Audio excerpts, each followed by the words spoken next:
태초에 하나님께서 창조하신 이 세상은 우리 하나님 마음에 쏙 드는 세상이었습니다. 그리고 우리 하나님께서 정말 보시기에 좋은 모습이었습니다. 그래서 창조된 세계를 바라보시며 우리 하나님은 보시기에 좋았다라는 말씀을 반복해서 하셨습니다. 보시기에 좋았다라고 하는 말씀은 해와 달과 별을 비롯한 이 자연 세계의 외형적인 모습이 아름답다라는 그 평가만 하는 것이 아니라, 이 좋았다라고 하는 단어의 히브리어 원어를 보시면은 토브라고 하는 단어인데, 이 단어에는 충실하다, 성실하다라는 그런 의미가 같이 가지고 있습니다. 그래서 하나님께서 보시기에 좋았다라고 하신 것은 외형적으로도 아주 아름답고 보기 좋았다는 말씀이고, 또 다른 의미로는 하나님이 지으신 모든 피조물들이 아주 충실하게 제 역할을 다 감당했다라는 그런 말씀으로 우리는 이해할 수가 있습니다. 즉, 하나님께서 보시기에 좋으신 이유는 이 땅의 모든 피조물들이 서로 돕고 또 선한 영향력을 미치는 유기적 관계에 놓여 있었음을 의미하고 있습니다. 이 모습을 바라보신 하나님께서 보시기에 좋다라고 말씀하신 것이죠. 예를 들면 이런 것입니다. 나무에서 열매를 내면 짐승들이 그 열매를 먹습니다. 열매를 먹고 아주 건강하게 잘 자라나겠죠. 그리고 그 잘 자라난 짐승들이 배설을 하고 또는 죽어서 사체가 되어서 땅을 더욱더 비옥하게 만듭니다. 그러면 그로 인해서 나무는 더 풍성한 열매를 내게 되는 그런 순환들이 계속해서 이루어지는 것을 의미하고 있습니다.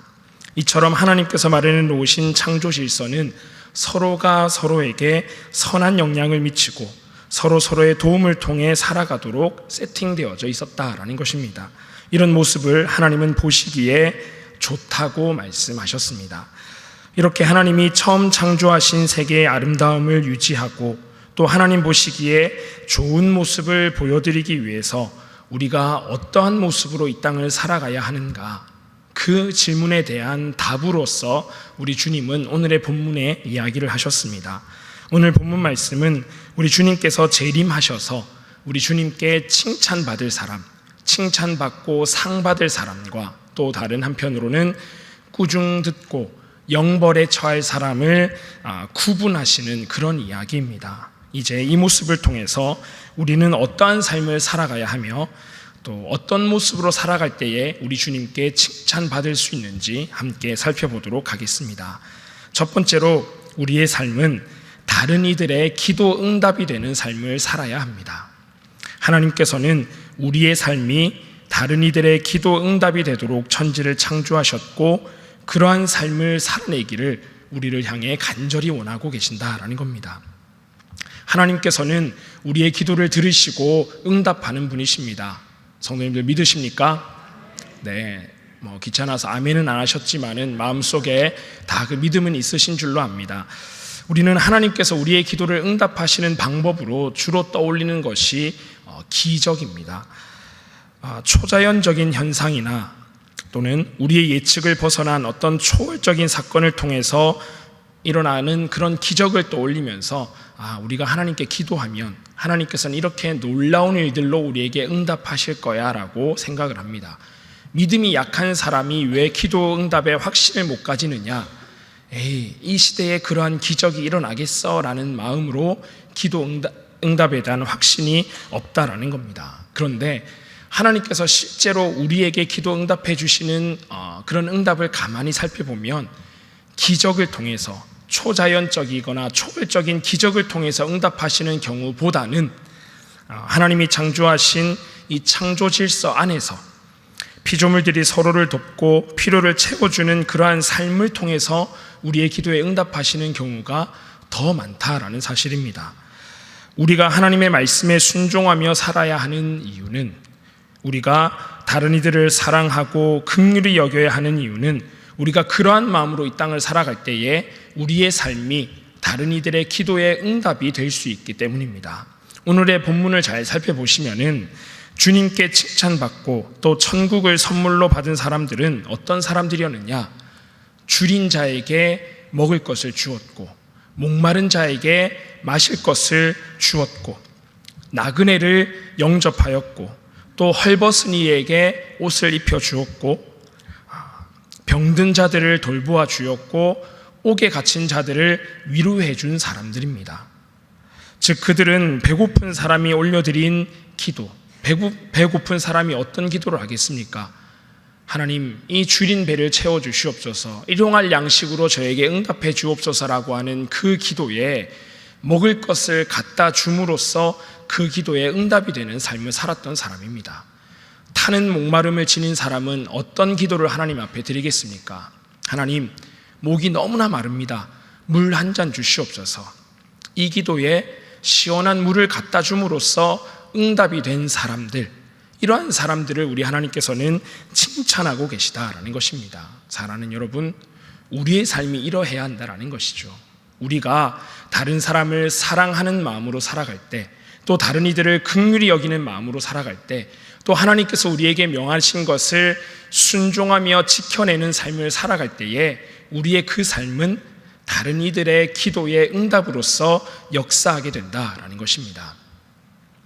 제가 군목으로 군 생활을 했었었는데, 군대 입대해서 이제 훈련소 생활을, 저희는 약 4개월 정도 훈련을 받았습니다. 훈련을 다 마치고 나서 이제 자대에 배치를 했는데, 딱 이맘때입니다. 제가 7월 1일 날 부대에서 전입 신고를 했고, 부대에 제가 전입하자마자 우리 부대는 유격 훈련을 떠났습니다. 유격 훈련이 뭔지 우리 남성분들은 잘 아실 텐데, 두 가지 아주 최악의 훈련이 있습니다. 더운 여름에 하는 유격 훈련, 그리고 아주 추운 겨울에 하는 혹한기 훈련이 있습니다. 그래서 이 두 가지 훈련은 군인들이 가장 싫어하고 힘들어하는 훈련인데, 제가 자대에 배치되자마자 우리 부대가 부대 전원이 유격 훈련을 떠나는 것이었습니다. 그래서 저는 이제 군목이니까, 그 부대의 군종 장교니까 힘들게 훈련하는 우리 병사들에게 위문을 가야겠다라고 생각을 해서 위문품을 준비해서 가려고 봤더니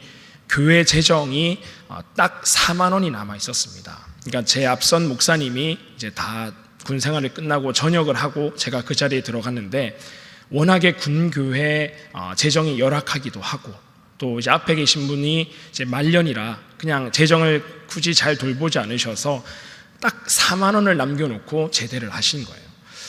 그런데 유격 훈련 떠나는 인원이 약 500명 정도, 한 대대 인원 500명 정도라고 보았을 때에 그들에게 1,000원짜리 음료수 한 통씩 갖다만 주어도 50만 원 정도의 돈이 필요하지 않습니까? 그래서 이걸 어떻게 해야 되나 고민을 하다가 우선은 하나님께 기도를 했습니다. 하나님, 제가 군종 장교로서 더위에 지치고 힘든 우리 부대원들을 위문을 해야겠는데 교회 재정이 하나도 없습니다. 어떻게 해야 할까요? 하나님 채워주십시오. 기도를 하고는 우리 부대의 지휘관인 연대장님을 찾아갔습니다. 당시 우리 연대장님이 아주 믿음이 좋은 집사님이셨거든요. 그래서 찾아가서 이런저런 얘기를 나누다가 이제 슬슬 본론을 꺼냈습니다. 집사님, 저희 부대 지금 유격훈련 하지 않습니까? 제가 위문을 가려고 합니다 라고 했더니 집사님이 저를 보고, 아유 목사님 참 좋은 생각하셨습니다. 이 더운데 시원한 음료수라도 사가지고 가면 병사들이 정말로 좋아할 겁니다.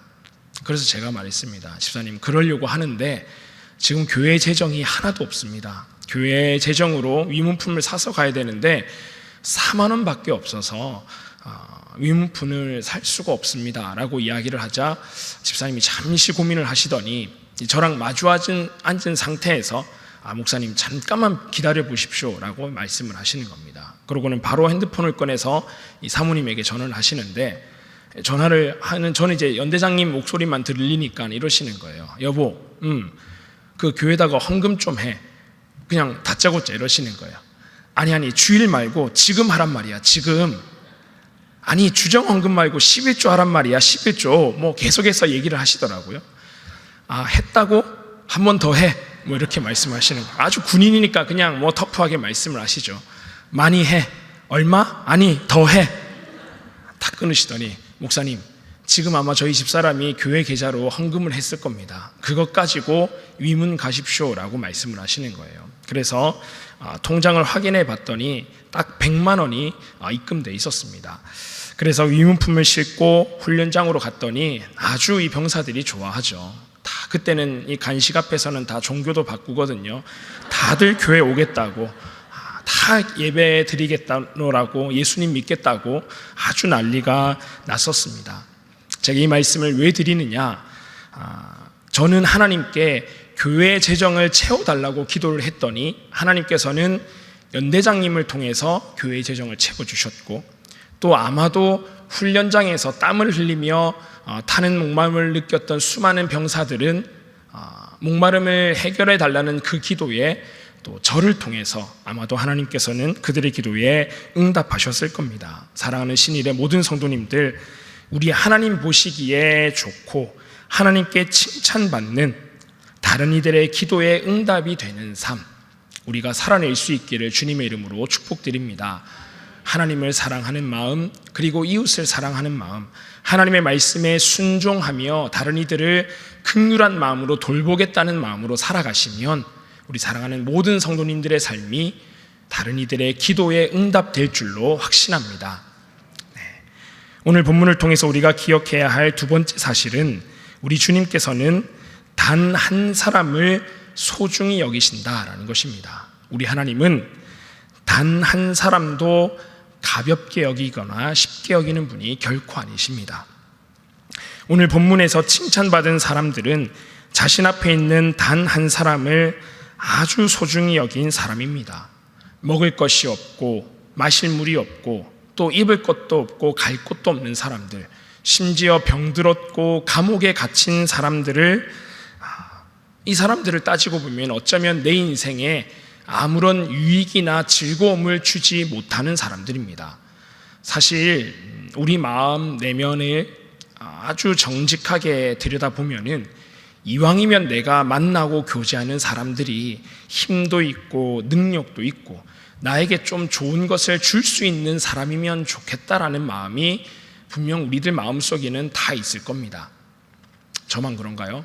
아무도 동의 안 해주시는 것 같은데, 그렇잖아요 여러분. 이왕이면 우리가 누구를 만날 때에 이 사람과의 만남을 통해서 내가 유익을 얻을 수 있고 즐거움을 느낄 수 있으면 더 좋지 않습니까? 그런데 내가 만나는 사람이 돈도 없이 가난하고 입을 것도 없고 병들었고 이런 사람이라면은 사실은 조금은 피곤하고 힘들어하는 게 우리의 마음입니다. 하지만 내 앞에 있는 한 사람을 외면하고 또 멀리한 자들을 주님께서는 오늘 우리가 읽었던 본문 이후의 말씀들 41절에서 45절까지의 말씀을 통해서 언급하시면서 그들에게 무엇이라 말씀하시냐, 영벌에 처할 것이다 말씀하십니다. 그리고 그들에게 하지 않은 것이 곧 내게 하지 않은 것이다 라고 그들을 꾸짖으십니다. 즉 우리는 우리가 마주하는 단 한 사람, 그 사람이 어떠한 사람이든 간에 우리 주님을 대하듯 해야 하는 것이 우리의 마땅한 태도입니다. 하나님께서는 사도 바울을 통해서 우리가 마주하는 단 한 사람을 어떠한 태도로 대해야 하는지 잘 알려주고 계십니다. 우리 함께 한 목소리로 에베소서 6장 6절과 7절 말씀을 한번 읽어보도록 하겠습니다. 주님께서 우리에게 주신 말씀 우리 함께 읽겠습니다. 눈가림만 하여 사람을 기쁘게 하는 자처럼 하지 말고 그리스도의 종들처럼 마음으로 하나님의 뜻을 행하고 기쁜 마음으로 섬기기를 주께 하듯 하고 사람들에게 하듯 하지 말라. 아멘. 우리 앞에 있는 그 사람이 어떤 사람이라 할지라도 우리는 주님 대하듯 단 한 사람을 대해야 합니다. 그러면서 동시에 바로 나 자신이 사랑과 나눔 그리고 봉사와 실천의 주체로서의 단 한 사람이 되어야 합니다. 우리가 사랑을 실천하거나 하나님의 말씀에 순종하여 살려고 하다가도 가끔 회의적인 마음 들 때가 있습니다. 아니 세상 사람들이 다 악하게 살아가는데 나 혼자 정직하고 선하게 살아간다고 뭐가 달라질까? 나라는 사람은 아무런 영향력도 없고 아무런 힘도 없는데 내가 지금 이렇게 옳은 말하고 내가 이렇게 선한 일을 한다고 해서 무엇이 달라질까? 이렇게 생각하는 경우도 간혹 있을 것입니다. 그러나 나 한 사람의 행위를 통하여서 하나님은 다른 이들의 기도에도 응답하십니다. 그리고 나의 작은 믿음을 통해서 나의 연약한 그 삶을 통하여서도 우리 하나님은 크고 강한 일을 행하시는 분이 하나님이신 줄로 믿습니다. 우리가 잘 아는 오병이어의 기적 살펴보시면은 사복음서에 다 이 말씀이 기록되어져 있는데 요한복음에 보면 그 오병이어 떡 5개와 물고기 2마리를 가지고 온 사람은 한 어린아이라고 소개를 합니다. 즉 한 어린아이가 오늘 하루 먹으려고 1인용 도시락으로, 그것도 어린아이의 1인용 도시락으로 싸온 것이 바로 오병이어이죠. 떡 5개와 물고기 2마리이죠. 그런데 이 어린아이가 그 도시락을 가지고 만약에 이거 나 먹기에도 모자란 거 굳이 내놔서 뭐해, 사람들 간에 기별도 안 갈 건데 그냥 나 혼자 먹고 말지 뭐, 이런 식으로 생각했다면 오병이어의 기적은 일어나기 힘들었을 겁니다. 그러나 이 소년은 내가 가진 것이 비록 작고 보잘것없지만 5,000명이라는 사람들, 아니 2만 명이 넘는 그 많은 사람들 앞에서 택도 없이 모자라고 볼품없다는 것을 잘 알았지만 그럼에도 불구하고 우리 주님께 가지고 왔습니다. 그러자 예수님은 그 작은 도시락을 통하여서 5,000명이 배부르게 먹고도 12바구니가 남는 놀라운 역사를 이루셨습니다. 양화진에 가면은 우리 민족을 위해서 헌신하며 수고하신 선교사님들의 묘지가 있습니다. 네, 이곳에는 우리 선교사님들 뿐만 아니라 외국인들의 묘지가 있는데 총 417명이 양화진에 묻혀져 있습니다.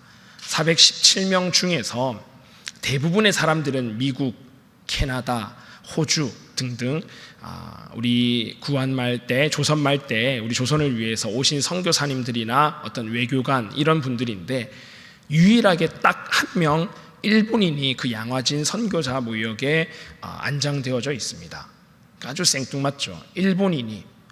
그 시대는 일제가 우리를 아주 괴롭히고 힘들게 하던 때인데 일본인 한 사람이 그곳에 안장되어 있다는 겁니다. 누구냐면 소다 가이치라는 사람입니다. 이 사람은 1905년에 이 조선 땅에 들어와서 1945년 해방이 될 때까지 이 조선 땅에 계속 머물면서 고아들을 돌보는 일을 했습니다.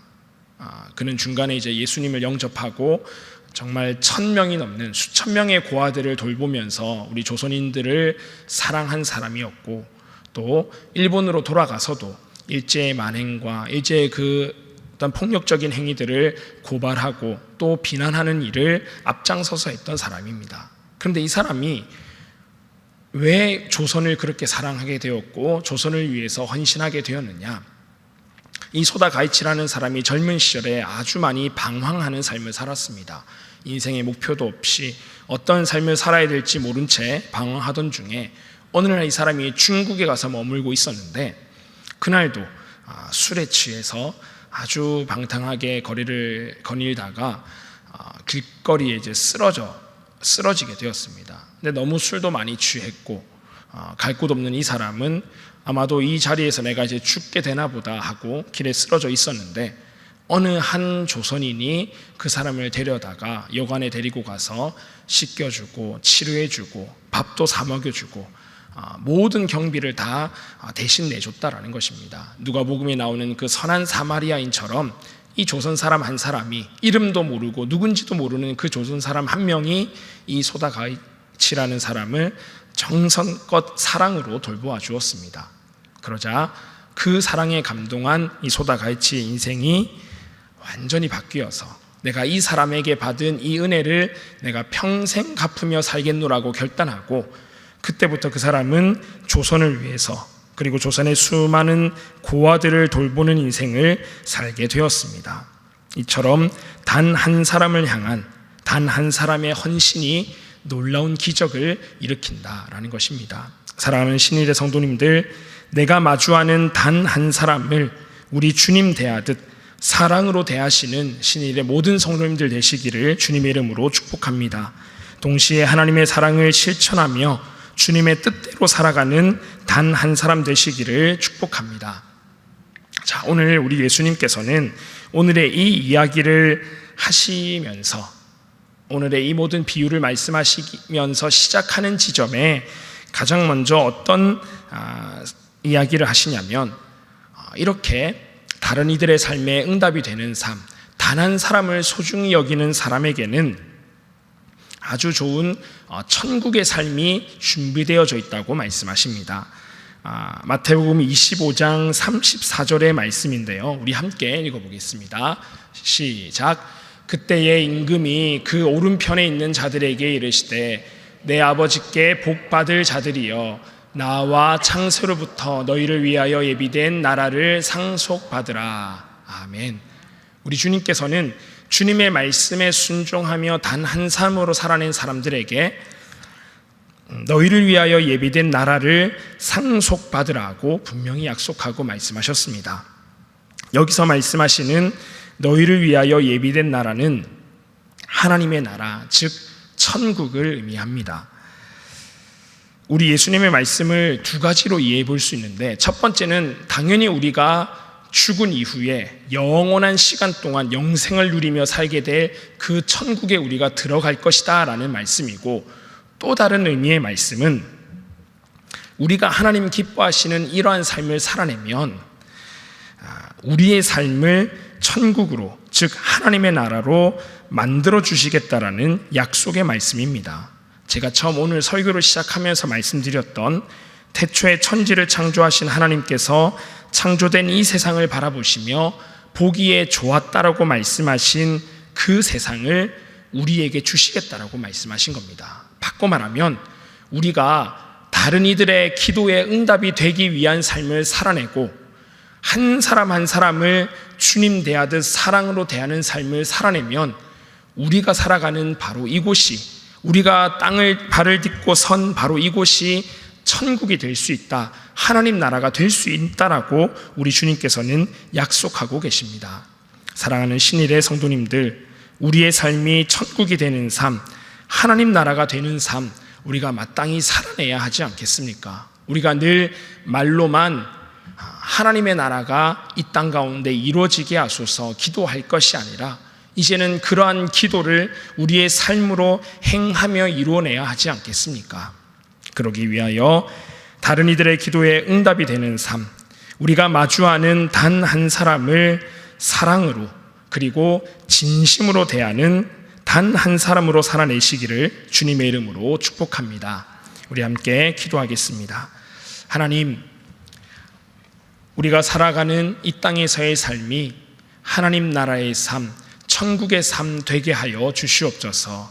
그리하기 위하여 우리가 다른 이들의 기도에 응답되는 삶, 그리고 우리가 마주한 단 한 사람을 소중히 여기는 하나님의 사람의 삶 살아가도록 우리의 삶을 이끄시고 인도하여 주시옵소서. 예수님의 이름으로 간절히 기도하옵나이다. 아멘.